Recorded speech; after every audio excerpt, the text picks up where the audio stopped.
So yesterday, the full chat log, or last night, really, the full chat logs to, if EDP interacting with the decoy was released.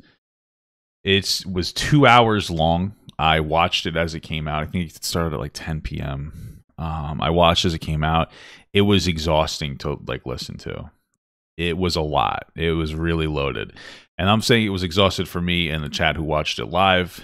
I couldn't imagine how exhausting it was for the young woman who read it herself. The entire time, you could see that she was getting very frustrated in the face, getting very flustered. Understandably so. And honestly, you couldn't imagine what the decoys were going through. I couldn't imagine. It went on for more than a month. The interaction, it was a lot. I can't imagine keeping a straight face. If you want to watch the full thing, you can either go to this channel right here, Chet Goldstein. This is the original video right here. They live streamed it. It's 2 hours, 1 minute and 16 seconds long. Or I'll have a video out soon. By the time this is up on YouTube, I'll have had my 2 hour watching it live and deconstructing it live. You can watch either one of those. Yeah, it was a lot. It was over the course of over a month. Multiple times from the very beginning to the middle to the end. It was acknowledged that he thought that the individual he was interacting with was 13 years old. He talked incredibly sexually explicitly towards who he thought was a minor. They sent pictures back and forth, and they used software that you could probably find on your iPhone or whatever that makes you look younger. So the pictures that he was looking at, they looked like a young girl. It was insane. It was crazy. To be honest with you, the most uncomfortable part about it for me, I mean, it was disgusting that he was, trying to sexually interact with this person, and he sent them pictures and videos, explicit pictures and videos. What really got me though is that it wasn't just a sexual thing. He was like legitimately grooming this person. He said that he was in love with her. He called her baby girl, princess. He expressed multiple times, like a few different times, like trying to drive like a weird wedge between her and her parents, the decoy's parents, when she would vent about her parents. Dude, it was a lot. It seemed like he legitimately wanted to date like a child.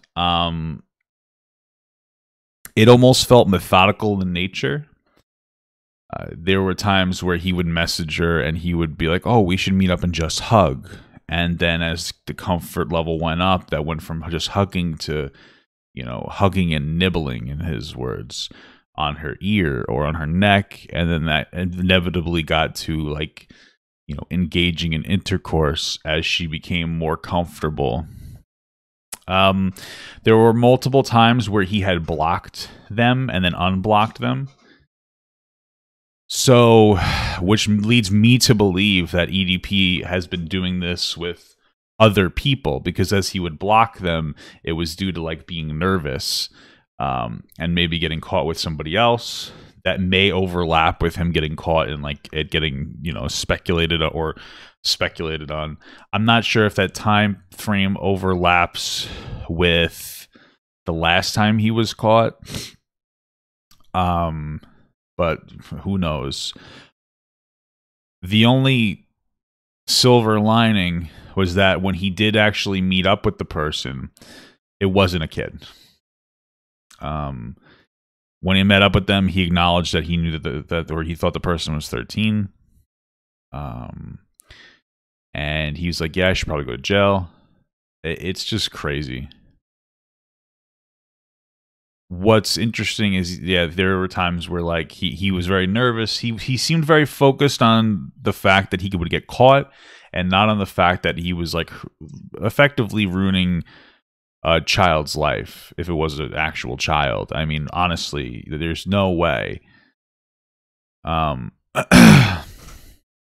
But he was never concerned at all. He never expressed any concern or any sympathy or any emotion towards not wanting to sleep with the kid. He expressed his concern was exclusively in the fact that he might get caught. And that's a big problem as well, of course. I will say that one thing that was very well done by the decoy was, I think EDP blocked the person like 3 or 4 times. Every time that they would get blocked and come back, the decoy would express like a frustration, like an upsetness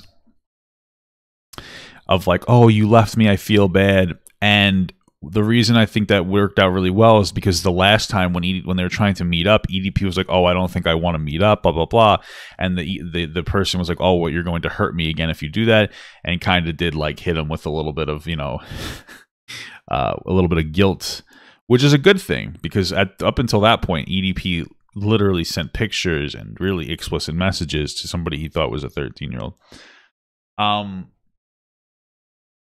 It was just really disgusting.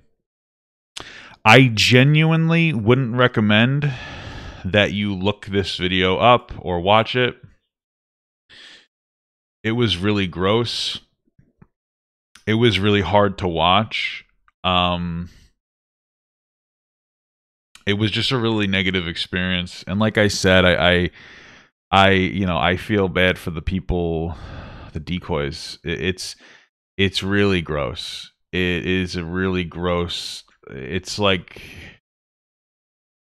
almost psychologically distressful.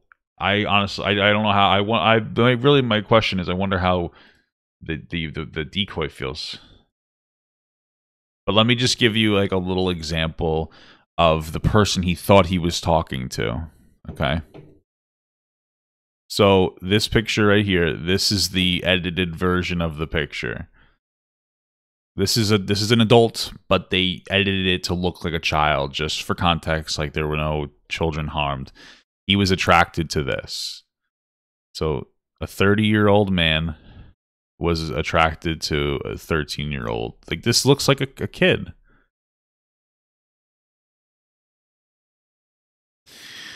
So yeah, it was a lot. It was a lot. It was a lot, man. Even now, like I don't know. It was a lot. It's hard to tell. Yeah.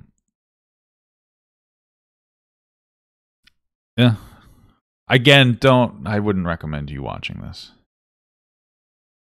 It was not a pleasant experience. It was rough. It was really rough. Here, I guess I can show you guys another example. This is another picture that he thought of who he thought he was talking to. You know, there were a lot of exchanges like this. Here's a picture of him that he sent to her. Yeah, man, it was something. It was very bizarre. You got another picture of him. I hope that he's incredibly embarrassed. I mean, I hope he goes to jail. That's fucked up, man. Yeah, so that's everything when it comes to that. Like I said, I'll put this on YouTube as a recap. Because I don't think that I don't know. Like I said, I wouldn't recommend watching. I wouldn't recommend watching, so yeah, I appreciate you guys stopping by, whoever did stop by. I'm probably gonna do something else. I moved, yeah, I did. No, I did move. I'm in my new house. Didn't he send a picture of his poo? He did send a picture of his poop. It was very bizarre. The first thing he sent this person that he thought was a young girl was his poop. I'm not kidding. Heading out, Papa. Take care. He sent like a log of shit in the toilet. Yeah, thanks to kind gentlemen. I appreciate that. Yeah, they're releasing more today, which I will go through when it's released. If I don't go through it later today, I'll go through it tomorrow. They said that they're going to potentially they have a video coming out. They said that they're going to have a video coming out with more stuff. I think it's going to be the encounter, the full encounter, and they might reveal the chat messages. They have recordings of they FaceTimed multiple times.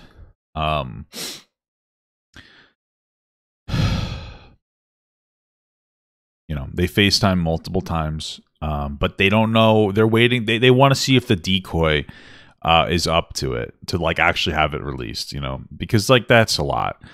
Just, bro, just, you know, it gets a lot. Like if I was a decoy, I wouldn't blame them whatsoever for not wanting to release any of the things that they talked about. It's crazy. Hey everyone, if you liked that video, don't forget to like, comment, and subscribe. And don't forget to follow my Twitch, Instagram, Twitter, Discord, and TikTok. All links are in the description. Also, check out my Patreon if you'd like to support me even more than you already do. Thank you so much, everyone. I love you all.